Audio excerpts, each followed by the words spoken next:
விஜய்கிட்ட இருக்கிற பணத்தினால வந்து சங்கீதா ஆசைப்படலாம். அவங்க கிட்ட இல்ல என்ன பண்ண, விஜய் கிட்ட இல்ல. இதுதான் உண்மை. திமுக ஆட்சியில் சட்டம் ஒழுங்கு சரியில்லை அப்படிங்கிறாருல, அவர் வீட்டிலேயே சட்டம் ஒழுங்கு சரியில்லையே, எந்த ஒடுக்கமும் இல்லையே, கரிச்சு கொட்டிட்டே இருந்தீங்கன்னா அது வெகுண்டு எழுந்து பத்திரிகையில கூப்பிட்டு சொல்லிடுச்சுன்னா உங்க விஜய் மேல இருக்கிற அத்தனை பிம்பமும் உடஞ்சு போயிடும். சென்டர் பாயிண்ட் தமிழ்நாடு நேயர்களுக்கு வணக்கம். பார்க்கிற ஒவ்வொரு காணொளிகளையும் சப்ஸ்கிரைப் செய்து ஷேர் செய்தால் மேலும் மேலும் நாங்கள் வளர்வதற்கு ஊக்கமாக இருக்கும். தாவேக தலைவர் நடிகர் விஜய் அவர் மீது அவருடைய மனைவி சங்கீதா அவர்கள் செங்கல்பட்டு நீதிமன்றத்தில் ஒரு வழக்கு தொடுத்திருக்கிறார். 1999 எங்களுக்கு திருமணம் நடந்தது. 2 குழந்தைகளை பெற்றெடுத்தோம். ஒரு பையன் ஒரு பொண்ணு. காலங்கள் சரியாதான் போயிட்டு இருந்தது. ஆனால் அவருக்கு அவரோடு நடித்த ஒரு நடிகையோடு ஒரு தொடர்பு இருக்கிறது. நான் 2021 அதை நான் எச்சரித்தேன், அது வேண்டாம் விட்டுருங்கன்னு சொன்னேன்.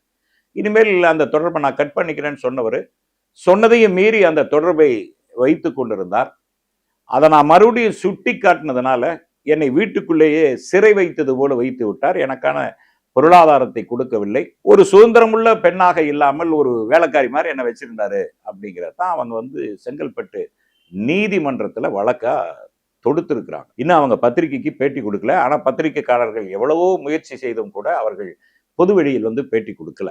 ஒருவேளை எனக்கு அழுத்தங்கள் அதிகமானால் எந்த நடிகை என்பதையும் நான் சொல்லுவேன் என்றுதான் அவங்க சொல்லியிருக்காங்க. ரொம்ப பெருந்தன்மையா அந்த சங்கீதா மேடம் நடந்துக்கிறாங்க. அவன் நினைச்சு வா நான் பேட்டி கொடுக்குறேன்னு சொல்லியிருந்தா இன்னைக்கு அத்தனை பத்திரிக்காரனும் கூட போய் நின்று அந்த அம்மா, அந்த பையன், அந்த பொண்ணு 3 பேரும் பேட்டி கொடுத்தாங்கன்னா என்ன ஆகுன்னு கொஞ்சமாவது யோசனை பண்ணி பார்க்க வேண்டாமா?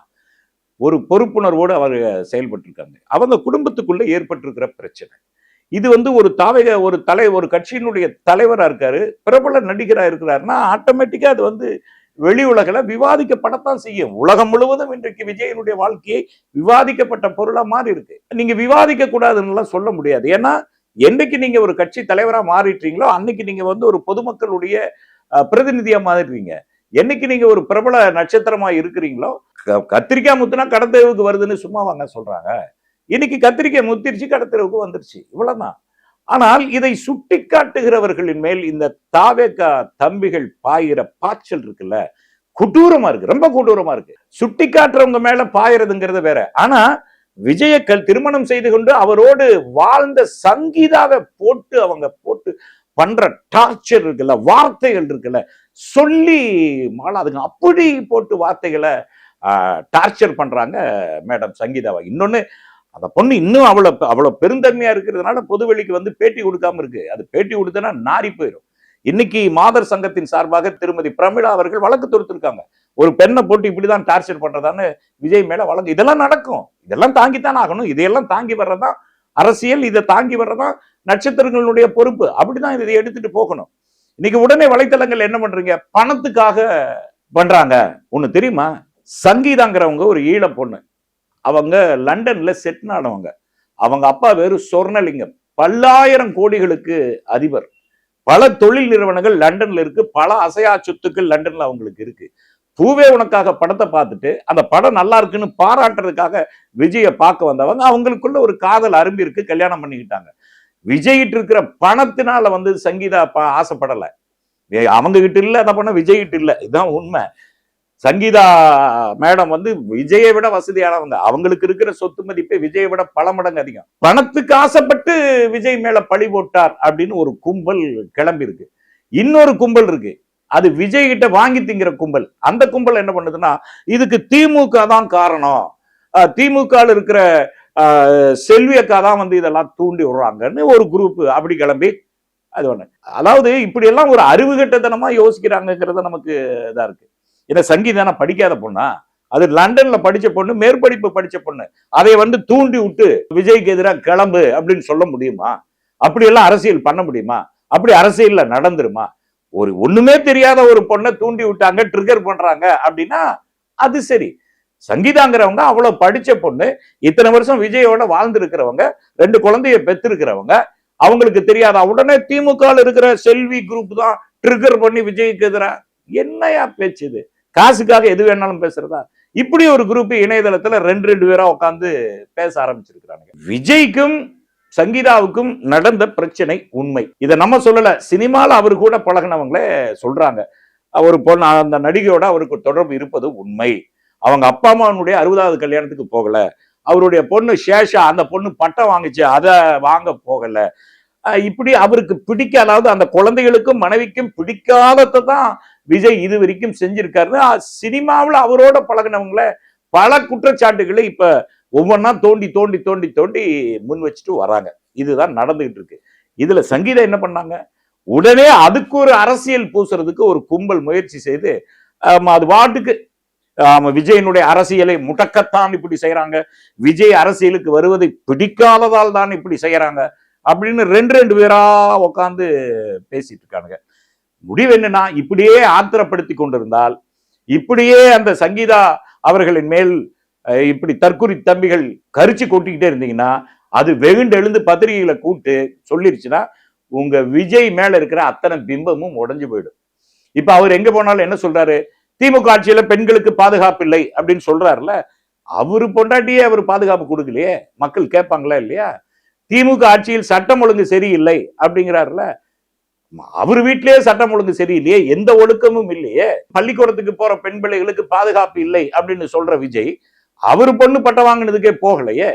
இதெல்லாம் கேள்விகளா வரத்தான் செய்யும். அப்ப ஒரு பொதுவெளிக்கு வர்ற ஒரு மனுஷன் தன் ஒழுக்கதோ சுய ஒழுக்கத்தை பேசத்தாங்க செய்வாங்க. இதுக்கெல்லாம் கோவப்பட்டு ஒரு பிரயோஜனமும் இல்லை, பண்ண முடியாது.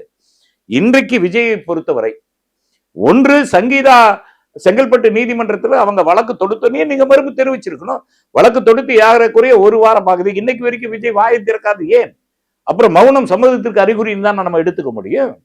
அப்ப 21ஆம் தேதி நீங்க கோர்ட்டுக்கு போய் உங்களுடைய மறுப்பு என்னன்னு சொல்லணும். அதுவும் விவாத பொருளாகத்தான் மாறும். தாவேக்காவில் இருக்கிற ரசிக மணிகள் இது ஏதோ சங்கீதா அவர்கள் தப்பு பண்ணது போல் நீங்கள் பாய்ந்து எழுவது என்பது, உங்களுக்கும் குடும்பம் இருக்குல்ல, உங்களுக்கும் மனைவி அல்லது அப்பா அம்மா சகோதரிகள் இருப்பாங்கல்ல. ஒரு சகோதரியோ ஒரு அம்மாவோ பாதிக்கப்பட்டா இப்படிதான் பாதிப்பை ஏற்படுத்தினவங்க மேல பாஞ்சு போராட்டுவீங்களா? கொஞ்சம் கூட மனசாட்சி இல்லாம நடந்துக்க கூடாது. ஆக நீங்கள் செய்கிற ஒவ்வொரு செயலும் சங்கீதா அவர்களை வெகுண்டு இழக்கத்தான் செய்யும். அவர்கள் வெகுண்டு எழுந்து பத்திரிகையில் முன்னால் பேட்டி கொடுத்து விட்டால் கொஞ்ச நஞ்சம் இருக்கிற விஜய் மேல் இருக்கிற அந்த பிம்பமும் உடைந்து விடும் என்பதை நீங்கள் மனதில் கொள்ள வேண்டும். உண்மையில சொல்ல போனா விஜய் கூட பழகினவங்களே சொன்னாங்க, அவரு தன்னுடைய மகனோடு பேசியதில்லை, பேசுறது 5 வருஷமா, தன்னுடைய மகளோடு 5 வருடம் பேசியதில்லைன்னு ஒட்டுமொத்தத்தையும் குடும்பத்தையும் நிராகரிச்சுட்டு ஒரு தனி மனிதனா வாழ்ந்துட்டு இருக்காருங்கிறத அவரோட பழகினவங்க தான் சொல்றாங்க. இப்ப நமக்கெல்லாம் அவரை தெரியாது, அவர் என்ன பண்றாரு ஏது பண்றாரு யாருக்குமே தெரியாது.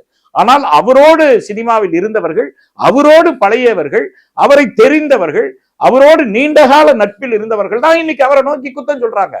அந்த குத்தம் சொல்றதுக்கு மறுப்பு தெரிவிக்கிறத விட்டுட்டு மௌனமா இருக்காருன்னா அது சம்மதத்திற்கு அறிகுறி.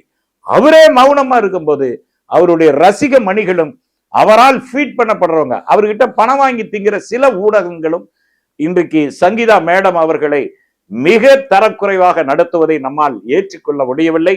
திரும்ப திரும்ப நீங்கள் சங்கீதா அவர்கள் மீது அபாண்டங்களை குவித்துக் கொண்டிருந்தால் வெகுண்டு ஒரு பெண்ணு ஒரு அளவுக்கு தாங்க பொறுப்பாங்க. அதுக்கப்புறம் வெகுண்டு எழுந்துட்டாங்கன்னா அப்புறம் அவங்களை அடக்க முடியாது. இன்னைக்கு வரைக்கும் விஜய் மறுப்பு சொல்லல, அவருடைய மகன் வாயை திறக்கல, அவருடைய மகள் வாயை திறக்கல. மகன் மகளை பொறுத்தவரை எதுல தீர்க்கமா இருக்காங்க, எங்களுக்கு அம்மா தான் வேணும், அவர் எப்படியோ போயிட்டு போறாரு. ஏன்னா அதை நேர்ல பார்த்திருக்காங்க, மனசு ஒடிஞ்சிருக்காங்க. அதாவது அப்பா பிள்ளைக்குள்ளேயே சண்டை நடந்திருக்கு, இந்த அளவுக்கு நடந்திருக்கு. இவ்வளவு ரகசியங்களையும் 3 வருஷமா ஒரு பொண்ணு தன்னுடைய நெஞ்சுக்குள்ள வச்சு காப்பாத்திட்டு இருந்திருக்காங்க. அந்த பிள்ளையை நீங்க வந்து நோண்டி நோண்டி நோண்டி நோண்டி நோண்டி நோண்டி அபாண்டங்களை குவித்துக் கொண்டே இருந்தால், காழ்ப்புணர்ச்சிகளை கொட்டி கொண்டே இருந்தால் எவ்வளவுங்க ஒரு பொண்ணு எவ்வளவு பொறுப்பாங்க? டக்குனு கூப்பிட்டு பத்திரிகையாளர்களை வான்னா உலகத்தில் இருக்கிற அத்தனை பத்திரிகையாளர்னு வந்துருவான். அவர்களுக்குள் நடந்த பல முரண்பாடுகளை வெளியே சொல்ல ஆரம்பிச்சுன்னா இன்னைக்கு விஜய் மீது இருக்கிற கொஞ்ச நஞ்சம் அந்த இமேஜும் சரிந்து காலியாகிவிடும். காலியாகிவிட்டால் தாவேகாவின் அரசியலும் பின்னடைவை நோக்கி பயணிக்க ஆரம்பிக்கும் என்பதை எச்சரிக்கையாக கூறிக்கொள்ள கடமைப்பட்டிருக்கிறேன். நன்றி. நடுநிலை தவறாத சென்டர் பாயிண்ட்.